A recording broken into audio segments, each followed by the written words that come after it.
Did God create evil?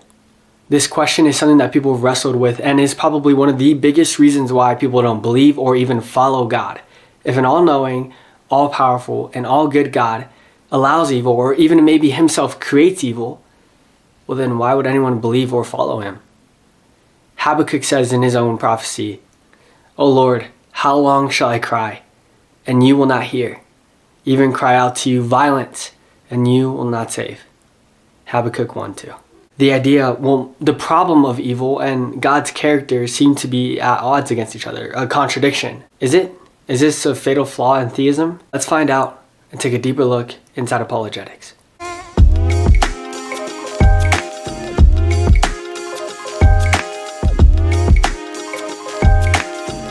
What's up, guys? Welcome back to Inside Apologetics. I'm your host, Reggie, and today we are tackling the question, did God create evil? But before we hop in, don't forget to like this video, comment down below, and subscribe. Many people of different religions, cultures, and even philosophies think pretty differently about evil. For example, in Hinduism, the law of cause and effect, or karma, is if you do something good, then good will come back to you. Or if you do something evil or bad, that will also come back to you. Another interpretation of what evil might be is dualism. You have good forces and bad forces, and they are fighting for control over the universe. This is mainly taught by Gnostic groups. However, you can find some people who do actually believe this within some of the major religions. And closely related to dualism, we have the idea of Taoism, which is actually something we covered in the last video. So if you want a little bit more detail on that, go check out that video. But it's the idea that good and evil, or dark and light, are able to work in unison together, that there's a balance. But where evil arises in Taoism is when one of these forces kind of takes over a little bit more than what it's supposed to. So if good starts to kind of take more ground, then that's evil. If evil starts, or bad starts to take over more ground, then that's also evil. For people who practice Buddhism, the idea of evil is birthed from attachments or desires. Buddhism and other Eastern religions would actually go so far to say that evil is just an illusion. These attachments or these things that you're holding on to are causing you to be held back from reaching enlightenment. And maybe you caught on to the contradiction found within that ideology, but we'll come back to that and kind of explain why evil can't just be an illusion. It is a very real reality. And in atheism, evil is just a result of subjective cultural experiences that through evolution and through a process of natural selection, our ancestors knew what to avoid, what will cause harm. And natural disasters are just that. They aren't good or bad. They're just dealt out by the world and tough luck. And in terms of relational evil, it really just comes down to chemical reactions in our brains. And maybe that is a straw man of what atheism actually believes about evil, but truly there is no standard by which they can measure evil. So therefore, evil doesn't exist. I mean, Richard Dawkins says it himself. He says, "The universe we observe has precisely the properties we should expect if there is at the bottom no design, no purpose, no evil, no good, nothing but blind, pitiless indifference." Today's episode is really going to be focused on what is evil and if God created it. And not just the effects of evil like pain and suffering, but the amount of pain and suffering. I know that that's the main issue, and I don't want to shy away from that. I do want to cover that in an upcoming episode, but we got to take it step by step. We got to focus on the first contention is, what is evil and did God create it? And to emphasize, this episode again isn't meant to cover why God allows evil. And us not knowing why God allows certain things to happen isn't a negation to his existence or his goodness or his powerfulness or anything else about God. If someone were to ask you what is evil, what would you say? Now, I do want you to think about it for a second, so pause the video, but here are a couple ways that I've heard evil be defined. Some of the ways that I've heard evil described are when bad things happen to me or those who I love. It could also be diseases, earthquakes, tsunamis, hurricanes, all of that stuff, but it could also be someone with malintent doing something maliciously. All of these are ways that you probably have heard evil be described. And while those are valid understandings of what evil is, let's kind of take another lens and look at what Christians doctrinally believe about evil. See, our Eastern Orthodox friends actually teach in their Orthodox dogmatic theology that misfortunes such as earthquakes, landslides, blizzards, all of that stuff are neither good nor evil, and that the origin of evil actually comes from the fall of mankind in Genesis 3. And while I do have a lot of respect for my Eastern Orthodox friends, I do think that the Western Church and the Protestants actually have a more solidified and better understanding of what evil is. They would define evil as the privation of good. I know, what the heck does privation mean? It's a weird word, so let's define it really quick. Privation means the absence of something good that should be there. For example, I was a human being and I was designed to have ears, to have a mouth, to have a nose. And if I was missing my nose, I'm missing an essential aspect of what a human being was designed by God to have. A nose was designed to help me breathe, to smell. It's one of my 5 senses. And if I'm missing that, then that's an essential aspect of what a human was designed to have. The absence of that good, which is my nose, is evil. Thomas Aquinas said it really simply. He said, evil is the absence of good, just as darkness is the absence of light. And just in case that example wasn't clear or helpful, here's another one by Winfried Cordoon. I'm not sure if I'm saying his name right, but he writes in his book, No Doubt About It, A Defense for the Christian Faith. He paints an image of an umbrella. The umbrella is good. It's helpful. It provides shade from rain, from the sun, and it gives comfort. But what if that umbrella had a hole in it? Well, it's not that that hole is necessarily a thing. It's just the absence of the material of that umbrella. In the same way, the umbrella is still an umbrella, but there's something corrupted about it. There's something missing that should be there. This is called privation, an absence of something that should be there, something that's good, and it's gone, it's missing. That right there is evil. So it's not necessarily something that evil is something that can be created or is a thing, but evil is the absence of good. Cordoon emphasizes in his book that the privation theory is super helpful in explaining that God didn't create evil because evil isn't necessarily a thing that gets created. But he does say that debunking evil with the privation theory is maybe the furthest that we should take it. We shouldn't apply it to natural disasters or stuff like that because you could say technically that an earthquake, right, is the instability of the tectonic plates, therefore causing an earthquake. But that's a stretch, and maybe that isn't what the privation theory was meant for. This theory literally is just meant to help us explain that God didn't create evil because evil isn't a thing that is created. It's just the absence of good. And now that we have the privation theory to kind of help us explain that God didn't create evil, we still run into a pretty big issue. And that is the reality that evil is real. It's very present and God allows it to happen. So now we got to look at God's character and see how all of this plays into the problem of evil. Part of the reason why people struggle to accept the existence of God or to even just follow God is because of his character.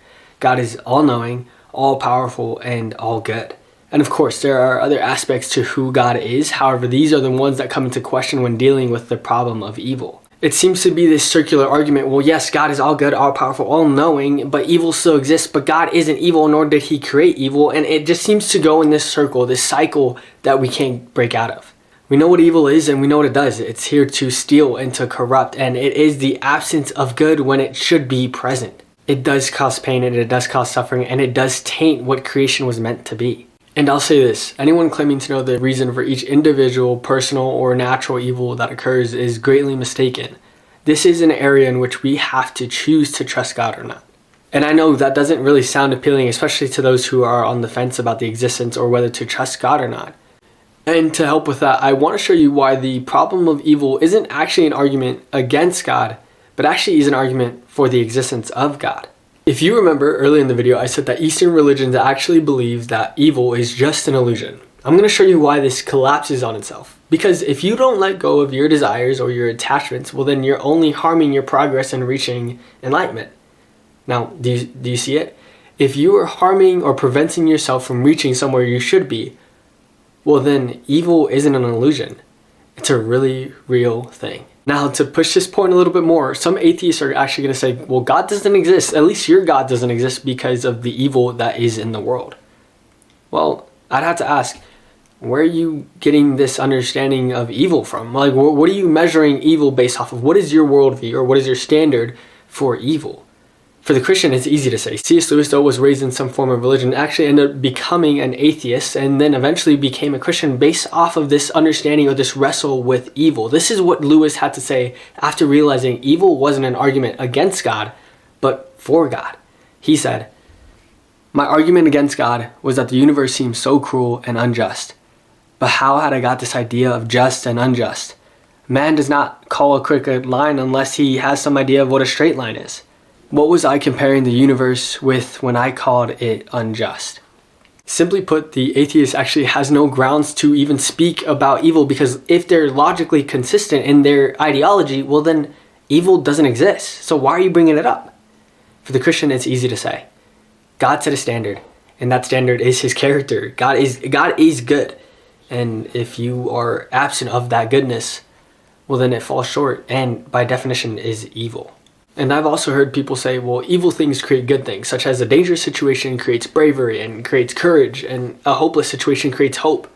I'd actually have to disagree with that. Courage and bravery aren't a result or a creation of dangerous situations. No, they're a remedy for those situations. And we have to remember, evil isn't created. Evil isn't a thing. It's just a privation of something that should be there, something good that should be there. And God, being so gracious, gives us remedies for all those privations, such as when things aren't looking good, well, God gives us hope. And when we are in distress, God gives us peace. And when things are dangerous or scary, God gives us courage. And when we are spiritually tired, God gives us endurance and steadfastness to keep going on.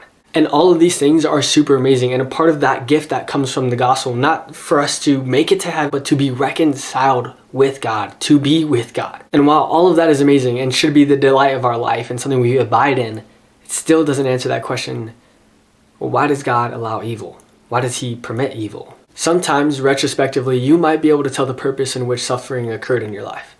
That what the enemy meant for evil, well, God intended for good. But one thing that we can be sure of, that even if you can't tell why something happened in your life, or why something happened in the natural world, or why something happened to someone you love, or someone even that you don't like, we know that God hates evil, that God has actively made steps. He has made a plan to actually get rid of evil, that God sent his only son to die on a Roman cross for your sins, for my sins, for the redemption of his people. And one day Jesus is going to come back, and it's going to be to restore everything and to actually remove the disease of evil. So no, I can't tell you why God allows or permits evil. That'd be dishonest of me.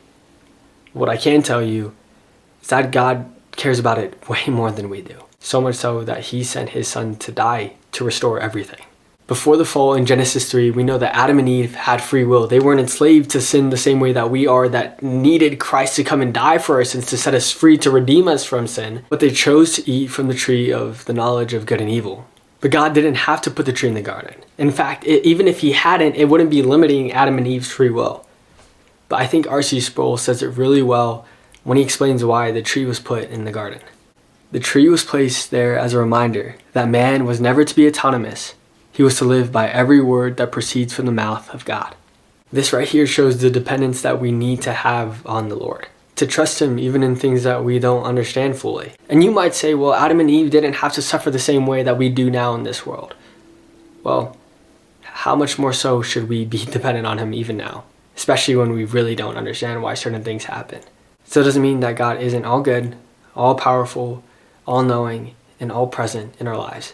I think Hebrews sums it up pretty well in Hebrews 4. Since we have a great high priest who has ascended into heaven, Jesus, the Son of God, let us hold firmly to the faith we profess. For we do not have a high priest who is unable to empathize with our weakness, but we have one who has been tempted in every way, just as we are, yet he did not sin. Let us therefore approach God's throne of grace with confidence, so that we may receive mercy and find grace to help us in our time of need. But till next time, on Inside Apologetics, I'm your host, Reggie Robinson. Make sure to like, share, subscribe, and comment down below, and I'll see you guys really soon.